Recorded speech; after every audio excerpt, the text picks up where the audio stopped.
नमस्कार दोस्तों, हमने अपनी यात्रा शुरू की है देव मंदिर नैनीताल से। इस मंदिर में श्री राम की मूर्ति तथा माता शेरावाली की मूर्ति अपनी 9 बहनों के साथ विराजमान है। यहाँ के बाद मंदिर से बिल्कुल सटा हुआ पड़ता है एंटरटेनमेंट जोन। एंटरटेनमेंट जोन में आप विभिन्न तरह की एक्टिविटीज़ और फन टाइमिंग कर सकते हैं। फन टाइमिंग के लिए यहाँ पर car tracking, zip lining, snow falling आदि सुविधाएं दी जाती हैं। यदि आप कार ट्रैकिंग करते हैं तो आपको प्रति व्यक्ति 160 रुपये देना होगा। यदि आप यहाँ जिप लाइनिंग करते हैं तो आपको 120 रुपये प्रति व्यक्ति देना होगा। जिप लाइनिंग की दूरी 75 मीटर से 80 मीटर की होगी। कार ट्रैकिंग का समय 1 मिनट से 1.5 मिनट तक का है। जब हम यहाँ गए थे तो एंटरटेनमेंट जोन बंद था क्योंकि बाहर बहुत तेज बारिश हो रही थी।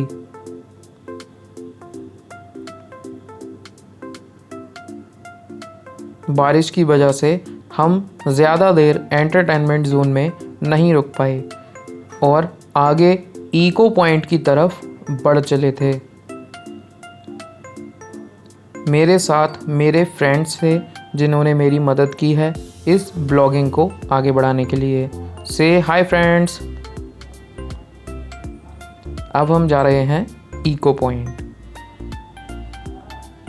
हम आ चुके हैं इको पॉइंट पर। इको पॉइंट एक ऐसी जगह है जो चारों तरफ से पहाड़ियों से घिरी हुई है। यहाँ पर यदि आप किसी को आवाज़ लगाते हैं तो वही नाम वापस आता है। यहाँ आवाज़ गूंजती है, इसीलिए इस जगह का नाम इको पॉइंट रखा गया है। यहाँ आप नीचे टैक्सी से आ सकते हैं। यहाँ ज़्यादातर अल्टो गाड़ी का इस्तेमाल किया जाता है। अब हम जा रहे हैं ठंडी गुफा। ठंडी गुफा उस जगह का नाम है जहाँ पर नैना झील से सीधी हवा आती है। यहाँ पर कोई भी व्यक्ति 5 मिनट से ज़्यादा एक ही जगह खड़ा नहीं हो सकता क्योंकि गाइस यहाँ की जो हवा आती है वो बहुत ही ठंडी होती है। इसीलिए यहाँ पर 5 मिनट खड़े रह पाना बहुत मुश्किल है। अब हम चलते हैं यहाँ से नैना झील। हम आ चुके हैं नैना झील में। नैना झील मल्ली ताल और तल्ली ताल 2 तालों को अलग अलग करती है। नैना झील के एक तरफ पूरा तल्ली ताल बसा हुआ है तो दूसरी ओर मल्ली ताल बसा हुआ है। यहाँ पर आने वाला प्रत्येक यात्री एक बार बोटिंग ज़रूर करता है। बोटिंग 2 प्रकार से होती है। पहला 160 रुपये प्रति बोट, दूसरा 210 रुपये प्रति बोट। 160 रुपये में जब आप नाव लेंगे उसमें अधिकतम 2 सवारियां बैठ सकती हैं जो कि नैना झील का आधा चक्कर लगाएंगी। दूसरी श्रेणी है 210 रुपये की जिसमें 2 सवारियां अधिकतम बैठ सकती हैं और वो नैना झील का पूरा चक्कर लगाती हैं। नैना झील में नज़ारा बहुत ही सुंदर होता है। चारों तरफ से ढके हुए पहाड़, बीच नदी में से उठते हुए बादल और चारों तरफ बैठी शांति, कल कल बहता पानी एक अलग ही दृश्य में ले जाता है। यहाँ आने पर पर्यटक यात्री की खुशी देखते ही बनती है। यदि आप नैनीताल आना चाहते हैं तो आपको मुख्य मार्गों से जुड़ी हर सुविधा यहाँ मिल जाएगी।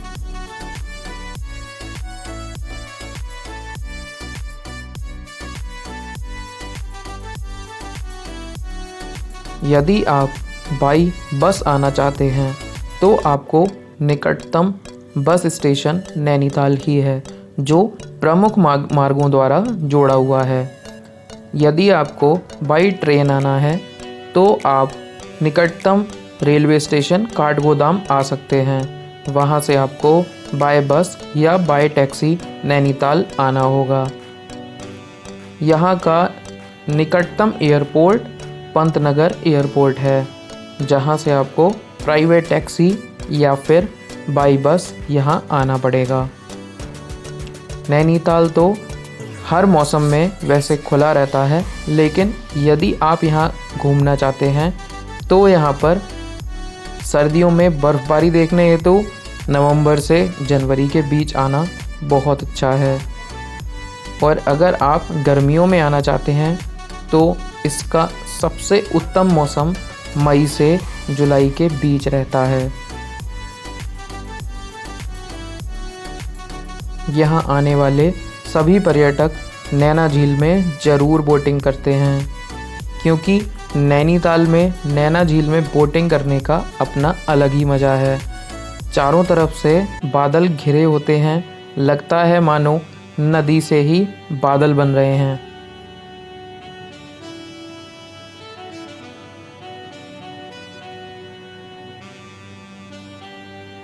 नैना झील में इसके पास एक मंदिर है जिसका नाम नैना देवी मंदिर है। अब हम चलेंगे नैनीताल से 12 किलोमीटर दूर कैंची धाम। हम आ चुके हैं कैंची धाम में, जिसे बाबा नीम करौरी महाराज का भी मंदिर कहा जाता है। 6 महीने पहले यहाँ के थोड़ा सा दूर एक बादल फटा था, लेकिन उससे कोई भी जनहानि या मंदिर को कोई भी हानि नहीं हुई। कैंची धाम की अपनी धार्मिक आस्था रखने वाले के लिए ये एक सुप्रसिद्ध और बहुत ही ज़्यादा मान्यता वाला स्थान है। इसके नीचे नदी बहती है और शाम को 7 बजे मंदिर आरती करने के बाद बंद कर दिया जाता है।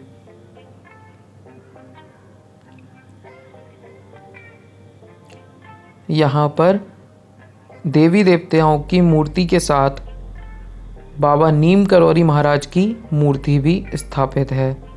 यदि आप नैनीताल आते हैं तो ये आपको 12 से 13 किलोमीटर बाई टैक्सी या बाई बस आना पड़ेगा और आप यहाँ के सुंदर नज़ारों का लुत्फ़ उठा सकते हैं।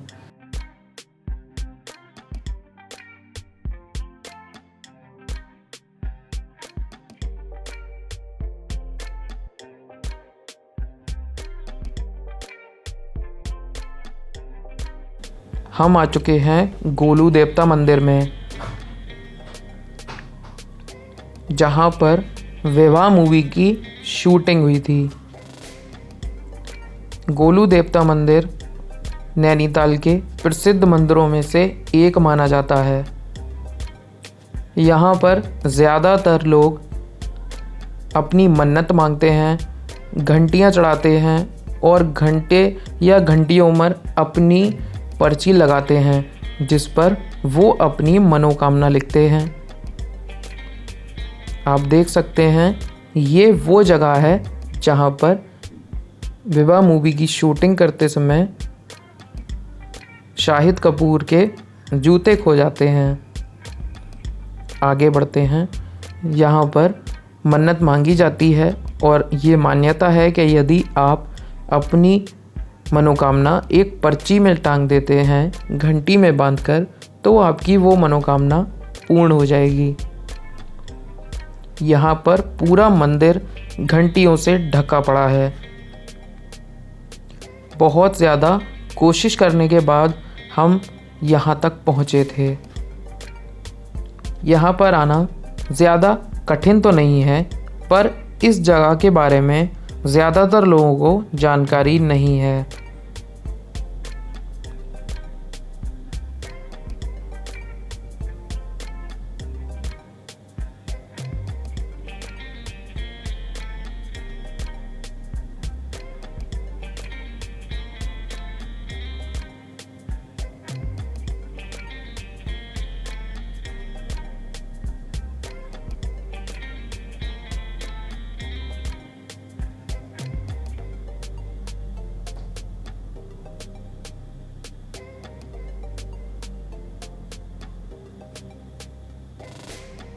मंदिर में अंदर जाते समय हमें गोलू देवता के भी दर्शन करने थे।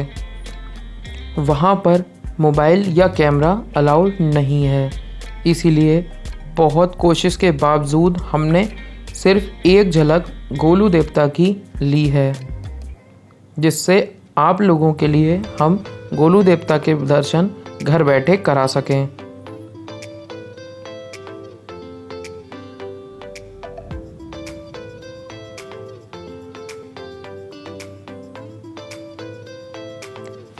चूँकि मोबाइल को साथ नहीं ले जाया जा सकता था, इसलिए उस वीडियो को हमें फ़ोन को अपने हाथ में लेके छुपा के जाना पड़ा।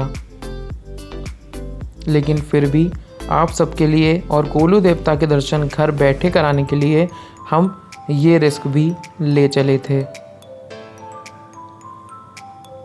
काफ़ी कोशिश के बाद हम पहुंच चुके थे गोलू देवता की मूर्ति पर।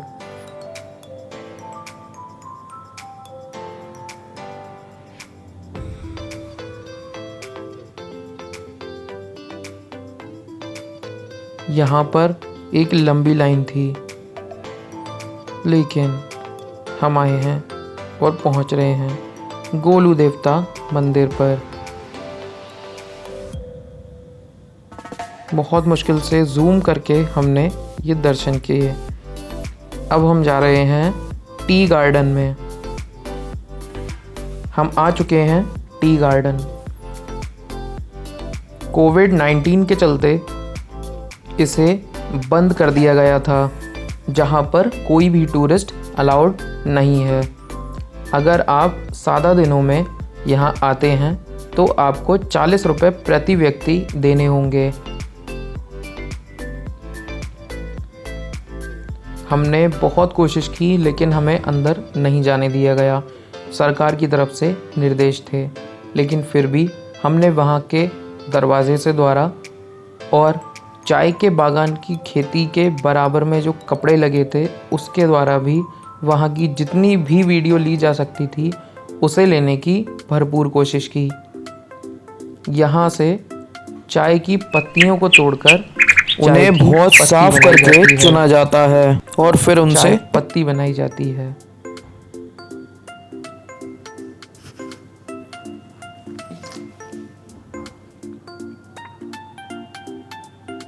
यहाँ विभिन्न प्रकार की चाय पत्तियाँ तैयार की जाती हैं, जिसमें मसाला चाय, सादा चाय आदि चाय आती हैं।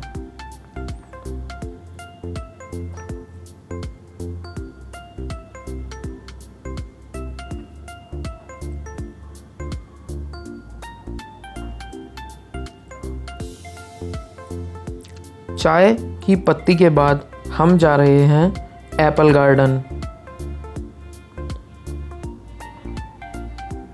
हम आ चुके हैं Apple garden. Apple garden Mukteshwar जाने वाले रास्ते पर बीच में पड़ता है।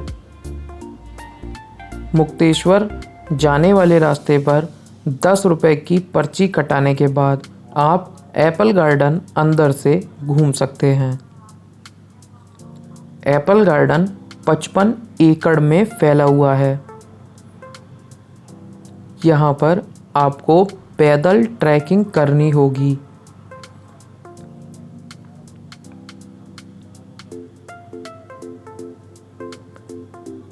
विभिन्न प्रकार के सेब आपको इस गार्डन में देखने के लिए मिल जाएंगे।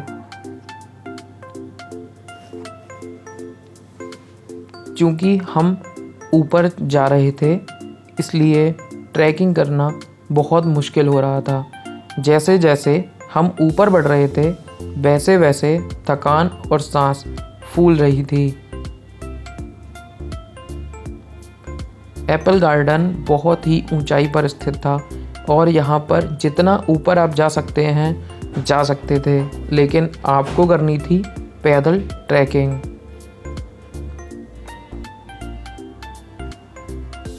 यहाँ चारों तरफ सेब के पेड़ थे।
पचपन एकड़ में फैला ये एप्पल गार्डन और हमें जाना है वहाँ तक।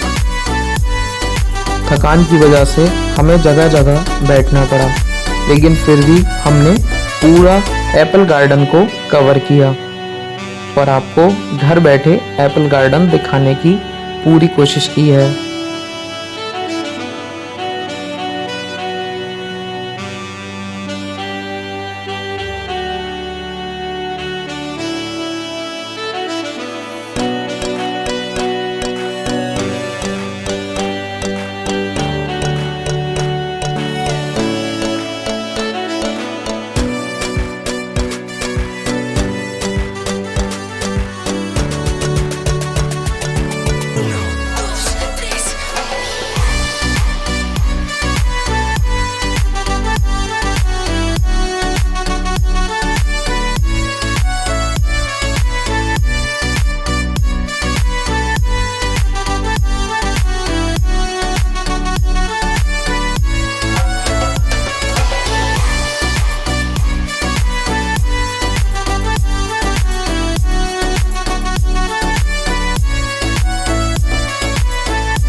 एप्पल गार्डन की सबसे ऊंची जगह पहुंचने के बाद हम वहां पर बने हुए गेस्ट हाउस को आसानी से देख सकते थे।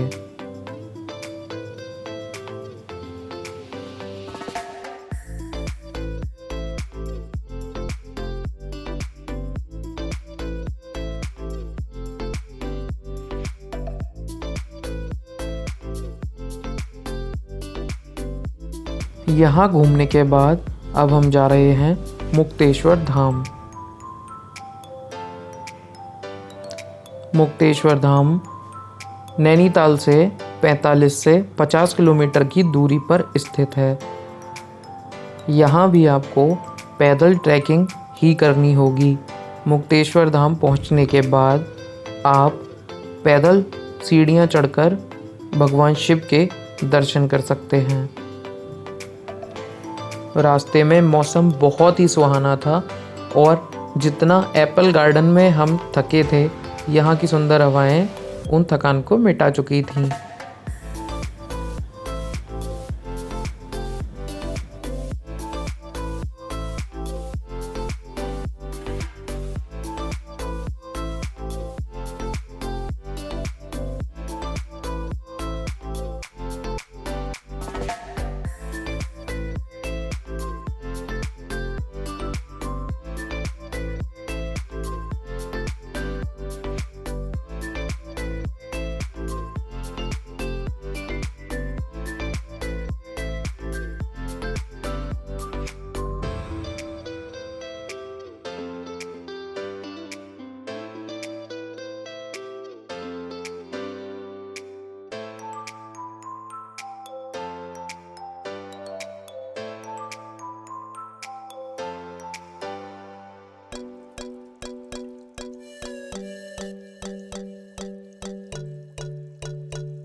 कुछ देर के रास्ते के बाद हम पहुंच चुके थे मुक्तेश्वर धाम। मुक्तेश्वर धाम शिव जी के आराधना का एक बहुत ही अच्छा मंदिर है। ये काफ़ी ऊंचाई पर स्थित है, जहां से आप नीचे का काफ़ी बड़े गांव और नैनीताल की कुछ हिस्से को देख सकते हैं। यहाँ से नीचे उतरने पर एक सेल्फी पॉइंट है, जहां जाना हमने खतरे से खाली नहीं समझा था, इसलिए हमने इसे दूर से ही जूम करके आपको दिखाने की कोशिश की है। यहाँ से देखने का एक अलग ही नज़ारा दिखता है।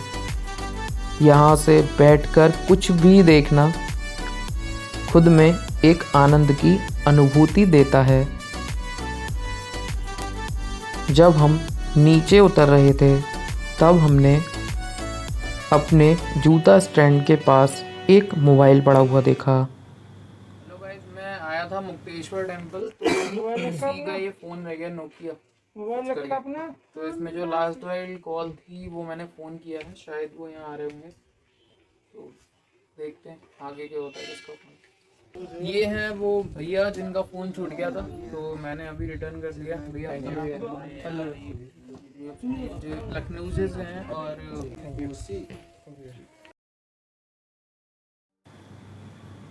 अब हम आए थे नैनीताल में वापस तिब्बतियन मार्केट।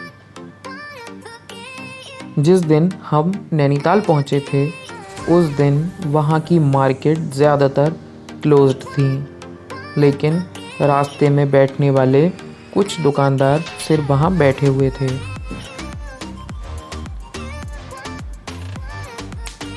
कोविड गाइडलाइंस के चलते यदि आप नैनीताल आना चाहते हैं तो आपको अपने साथ अपनी RT-PCR की रिपोर्ट चाहिए होगी, जिसमें निगेटिव आपका रिज़ल्ट आना चाहिए, और आपको गवर्नमेंट की वेबसाइट स्मार्ट सिटी पर DSCL पर रजिस्ट्रेशन कराना अनिवार्य है।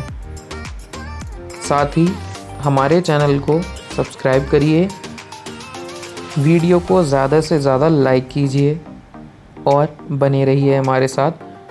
अगली वीडियो में हम आपको किसी दूसरी जगह लेके चलेंगे। तब तक स्वस्थ रहिए, खुश रहिए और घर बैठकर वीडियो को आनंद लीजिए।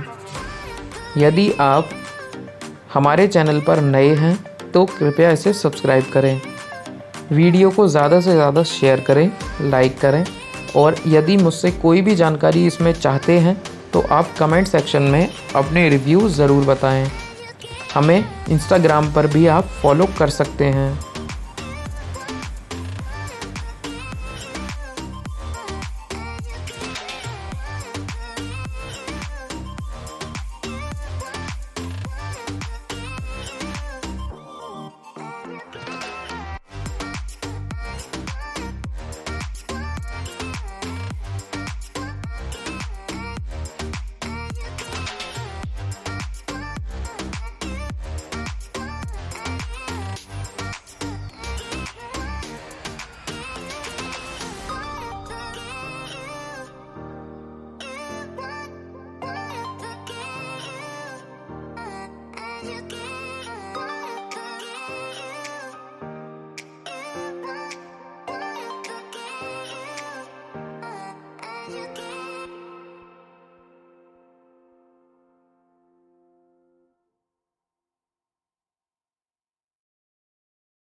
हेलो गाइस, तो आ चुकी है हमारी पहली ट्रैवलिंग वीडियो। कमेंट करके जरूर बताना कैसी लगी। ज्यादा से ज्यादा लाइक करिएगा, शेयर करिएगा वीडियो और सब्सक्राइब कीजिए आपके खुद के चैनल ट्रैवल विद यू को। हम एम करते हैं अपनी वीडियो में 500 लाइक्स के लिए और आपसे चाहते हैं थोड़ा सा सपोर्ट। जितना ज़्यादा आप लोग हमें सपोर्ट करेंगे हम ज़्यादा से ज़्यादा अच्छी जगह जाके और आपको वीडियो दिखाते रहेंगे, आपको नई जगह घुमाते रहेंगे। तो प्लीज़ सपोर्टिंग अस और कोशिश करेंगे हम ज़्यादा से ज़्यादा अच्छी वीडियो बनाने की और आपको शेयर करने की। तो बने रहिए हमारे साथ और मिलते हैं नेक्स्ट वीडियो में। बाय।